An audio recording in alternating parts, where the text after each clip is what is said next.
नमस्कार,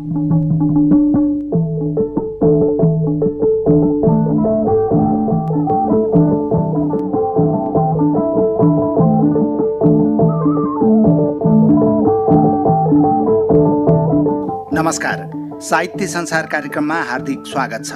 रेडियो नेपालबाट साहित्य संसार कार्यक्रम हरेक शनिबार बेलुकी 9 बजेको समाचारपछि करिब आधा घण्टा प्रसारण हुँदै आएको छ। रेडियो नेपालबाट प्रसारण हुने यो कार्यक्रम radionepal.gov.np, अनलाइन radionepal.gov.np र रेडियो नेपालको मोबाइल एपबाट समेत संसारभर सुन्न सकिन्छ। प्रसारण भइसकेका कार्यक्रमहरू रेडियो नेपालको न्युज पोर्टलको अडियो सङ्ग्रहभित्र गएर जुनसुकै बेला सुन्न सक्नुहुन्छ।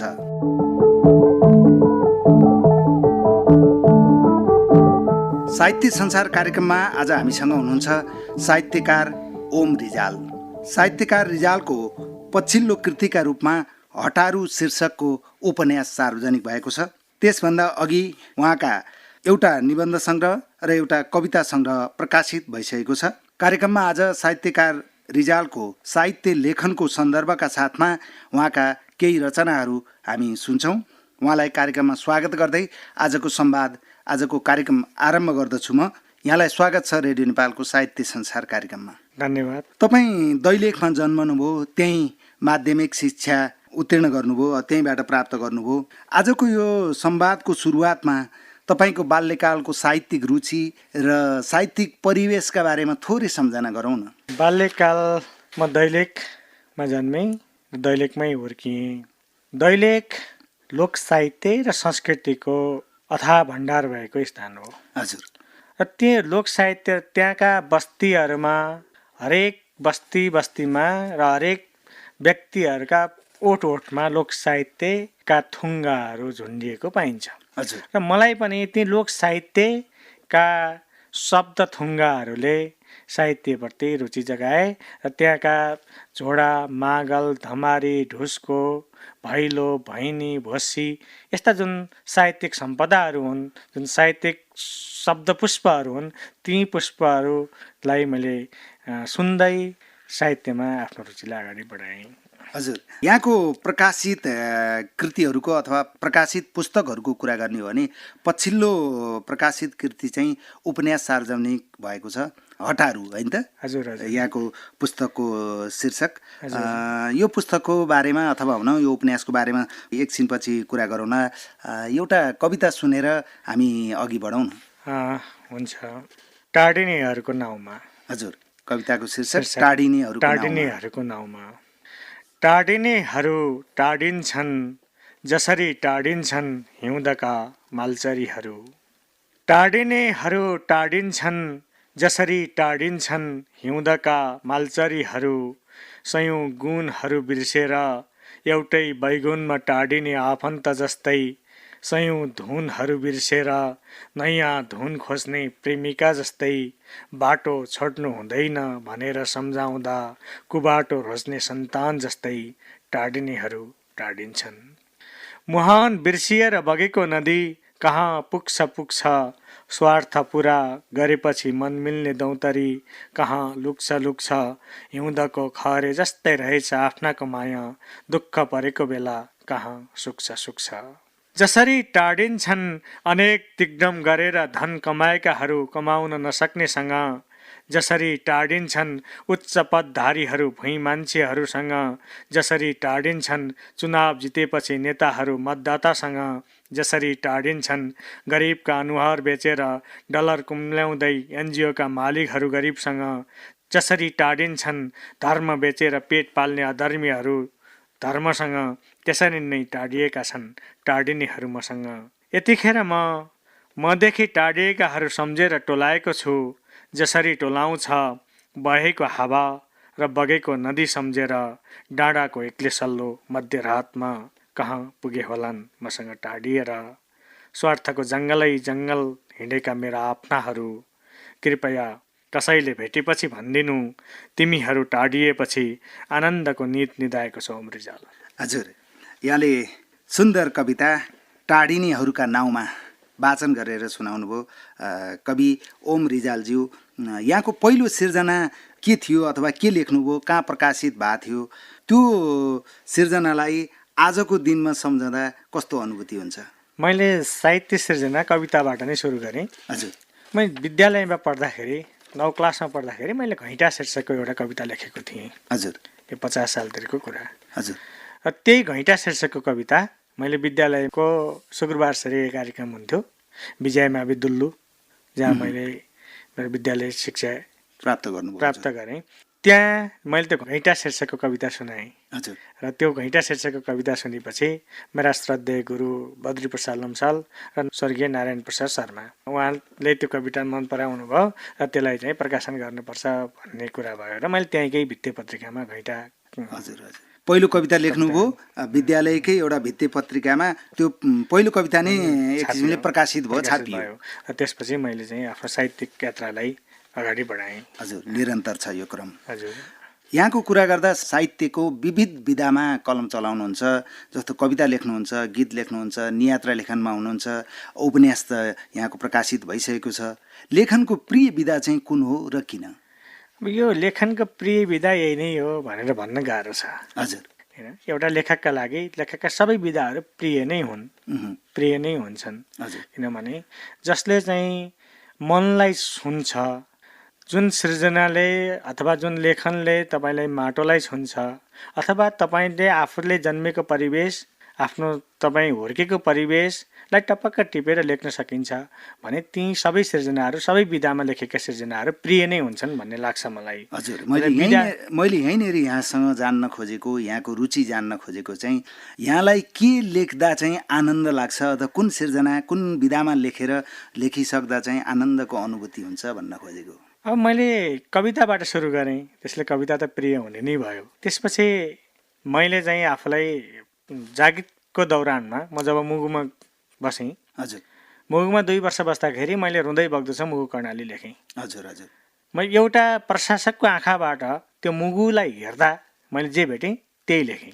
त्यो चाहिँ यहाँको नियात्रा सङ्ग्रह, त्यहाँको चाहिँ परिवेशलाई मैले त्यहाँ लेखेँ।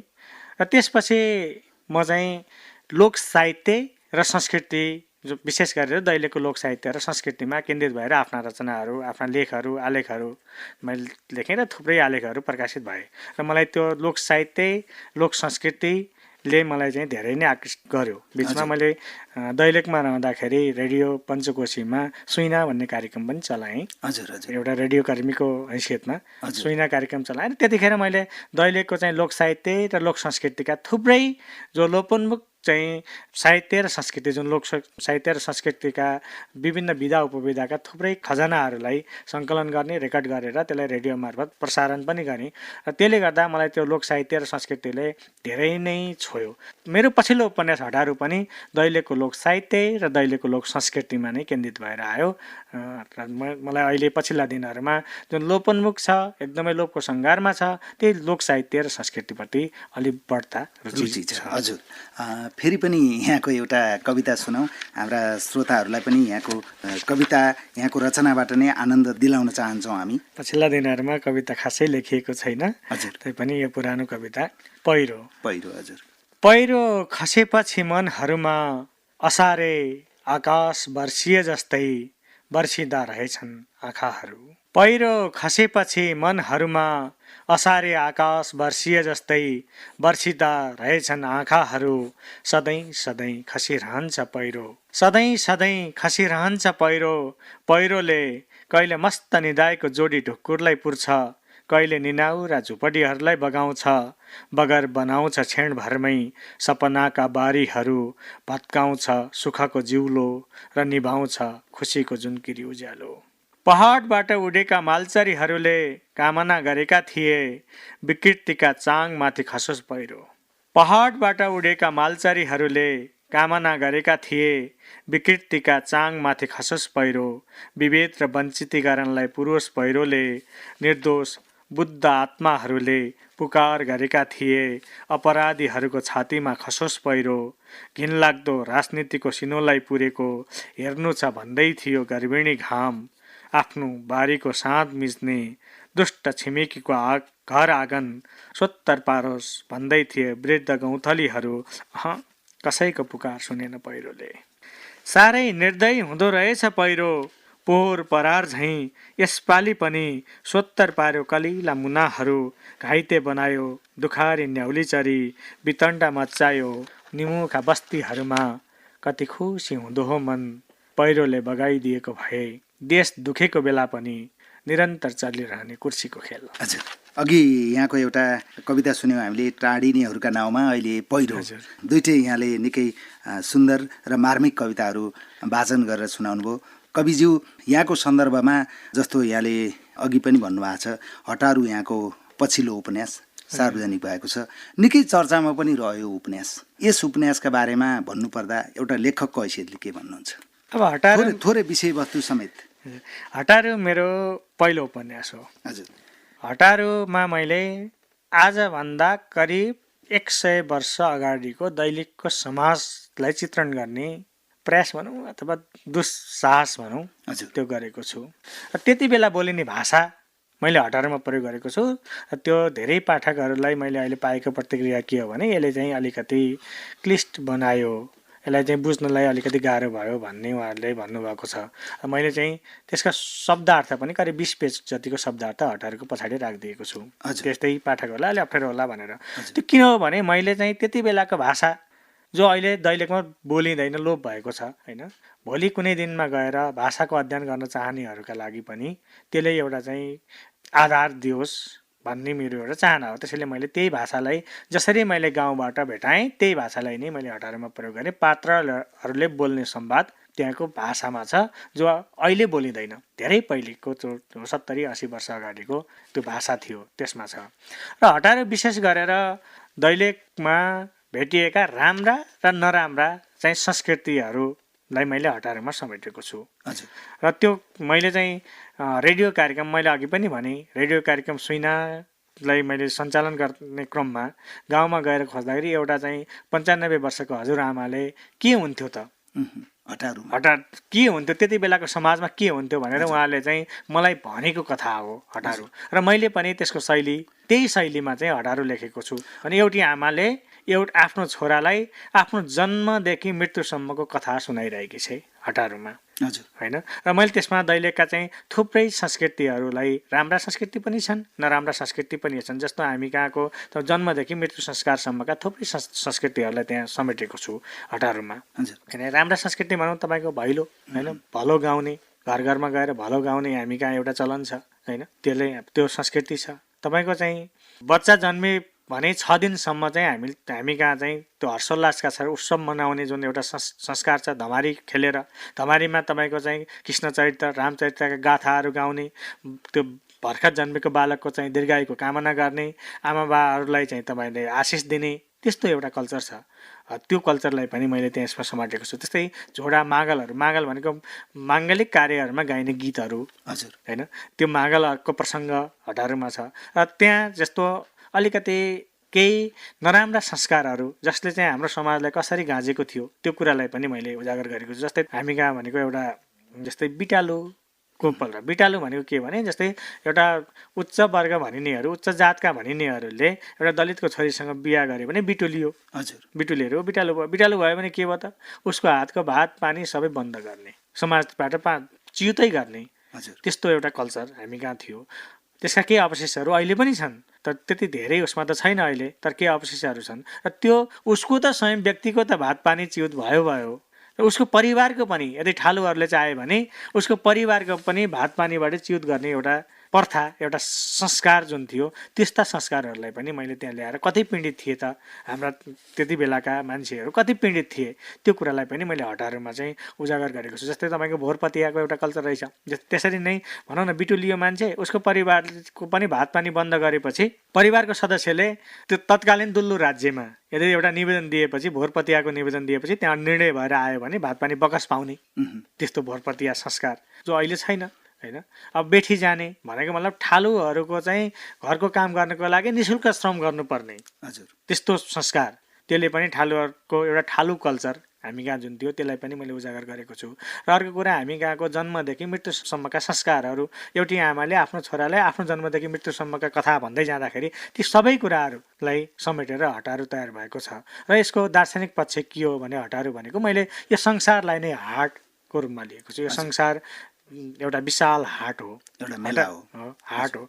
अनि हटारू भनेको हाट हिँडेको मान्छे हजुर होइन, हाट भर्न गएको मान्छे। जसरी हाटमा गएको हटारूहरूले कहाँ बस्यो, के खायो, के किन्यो, के बेच्यो, त्यसको कुनै लेखाजोखा हुँदैन, कुनै बही खाता नै हुँदैन।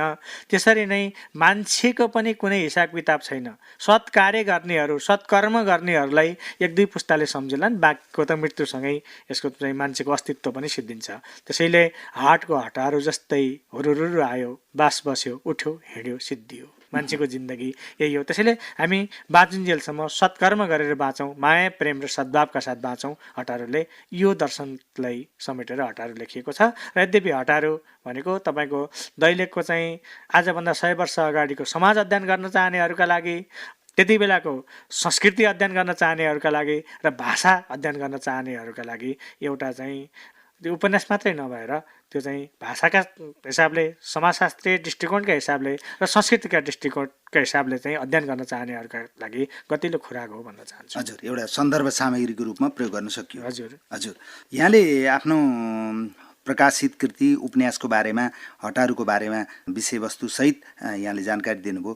थोरै यहाँले आफ्नो नियात्रा सङ्ग्रहको बारेमा पनि भन्नुभएको थियो। रुँदै बग्दैछ मुगु कर्णालीका विषयमा केही जानकारी दिनुभयो, अहिले थोरै कुरा गर्नुभयो।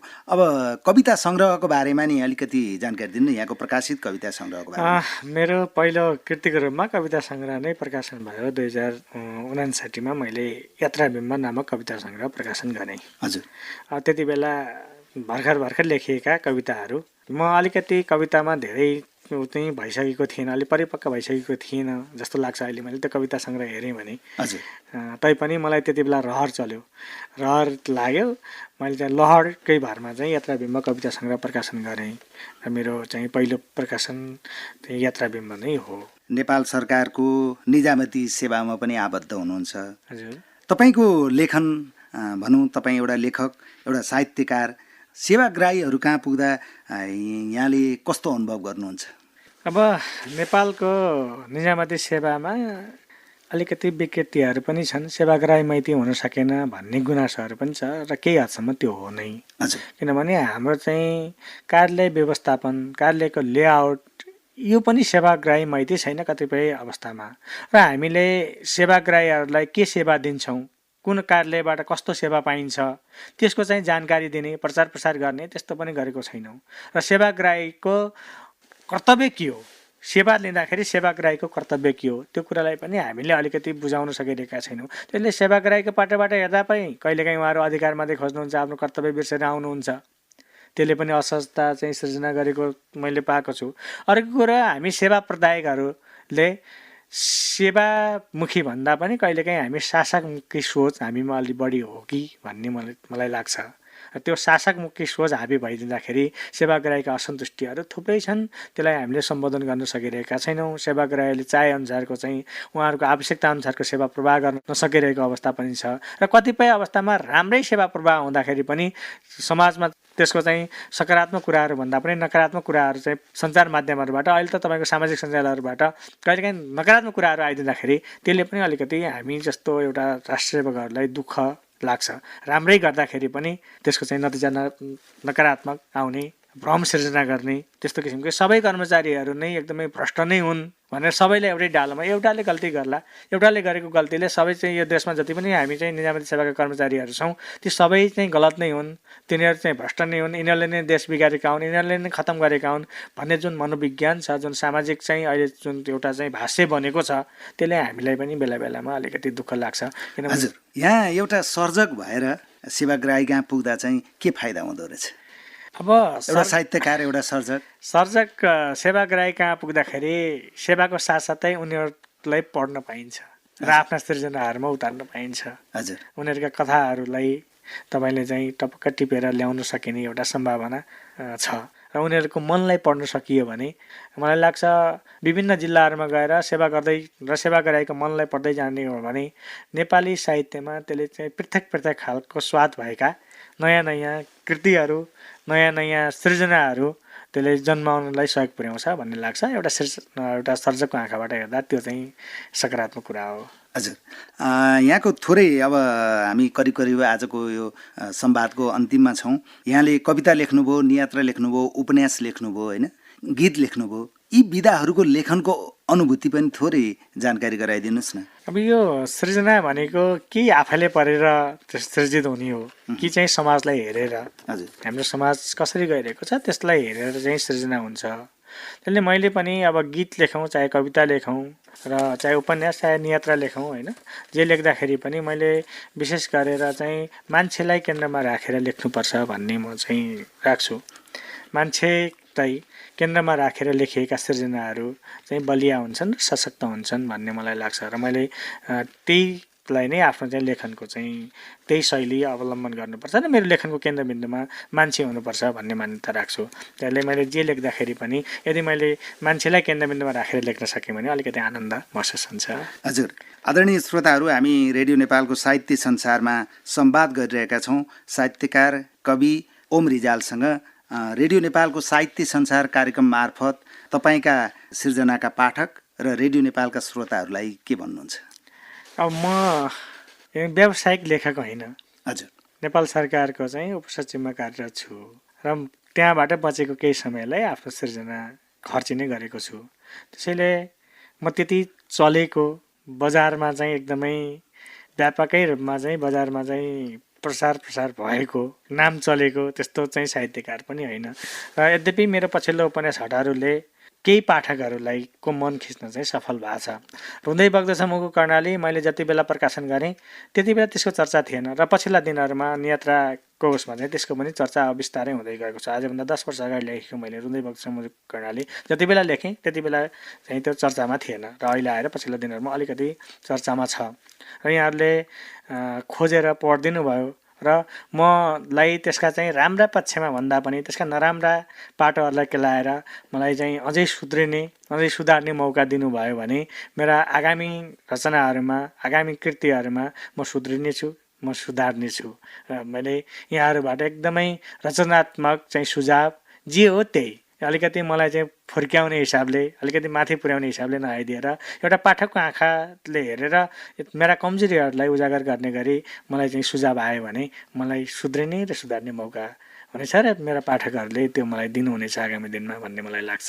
अब अन्तमा यहाँको एउटा फेरि रचना सुनौँ अनि हामी छुट्टिन्छौँ। यो चाहिँ आमाको मुख हेर्ने दिनमा लेखेको मेरो यो कविता छ। हजुर, सबैले सम्झिए आमा। यसको शीर्षक सबैले सम्झिए आमा। हरेक ठेसमा मैले जस्तै मान्छेहरू कि भगवान सम्झिँदा रहेछन् कि आमा। हरेक ठेसमा मैले जस्तै मान्छेहरू कि भगवान सम्झिँदा रहेछन् कि आमा। सबैले सम्झिए आमा। मेरो गाउँको नामोद जड्याले साइनले उधारो रक्सी नदिँदा सम्झियो। एक जुवाडे थियो गाउँमा उसले पनि जुवा हारेर कङ्गाल भएपछि सम्झियो। गजडीले गाँजाको नसा उत्रेपछि भोक लागेर सम्झियो। ग्राहकको प्रतीक्षामा बसेकी पिङ्गलाले ग्राहक नपाएपछि सम्झी। प्रेमिकाबाट धोका पाएर फर्किएको प्रेमीले तुरुक्क चुहाउँदै अश्रुधारा सम्झियो आमाको वात्सल्य प्रेम। दिनभरि जोतेर लखतरान परेको हलीले साँझ चुलो नबल्दा सम्झियो। पक्षघातले थला परेकी काइलीले शरीर नचल्दा सम्झी। अचम्म आमालाई वृद्धाश्रममा छोडेर फर्किएको पाखण्डीले आमाको मुख हेर्ने दिन फेसबुकमा राखेर आमाको तस्बिर किन सम्झियो आमा। सबैले सम्झिए आमा। हस्, कवि साहित्यकार ओम रिजालज्यू रेडियो नेपालको स्टुडियोसम्म आएर साहित्य संसार कार्यक्रममा सहभागी भएर आफ्नो साहित्य लेखनको सन्दर्भको साथमा केही कविताहरू पनि वाचन गरेर सुनाउनु भयो। तपाईँको साहित्यिक यात्रा अझ सशक्त बन्न सकोस्, समय र संवादका लागि रेडियो नेपालको साहित्य संसार कार्यक्रमको तर्फबाट यहाँप्रति आभार व्यक्त गर्छौँ। रेडियो नेपाल जस्तो धेरै श्रोताहरूले सुन्ने यो रेडियोमा मलाई बोलाएर मेरा चाहिँ भावनाहरू साट्ने अवसर दिनुभयो, यसको लागि म आभार व्यक्त गर्न चाहन्छु। हस् त, धन्यवाद।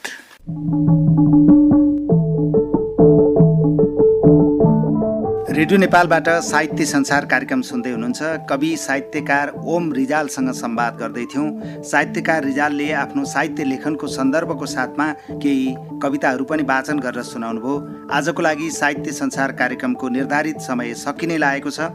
यहाँहरूसँग बिदा हुने तर्खरमा छौँ हामी। छुट्टिनु अघि कार्यक्रमका विषयमा प्रतिक्रियाको अपेक्षा गर्दछौँ। कार्यक्रम यहाँहरूलाई जस्तो लाग्यो त्यस्तै सुझाव दिनुहोला। यहाँहरूको सुझावले नै हामीलाई कार्यक्रम निर्माणमा सहयोग पुग्नेछ, मार्गनिर्देश गर्नेछ। त्यसैले कार्यक्रमका विषयमा सुझाव र प्रतिक्रिया पठाउनुहोला। हामीलाई सम्पर्क गर्ने इमेल हो sahitysansar.radionepal@gmail.com।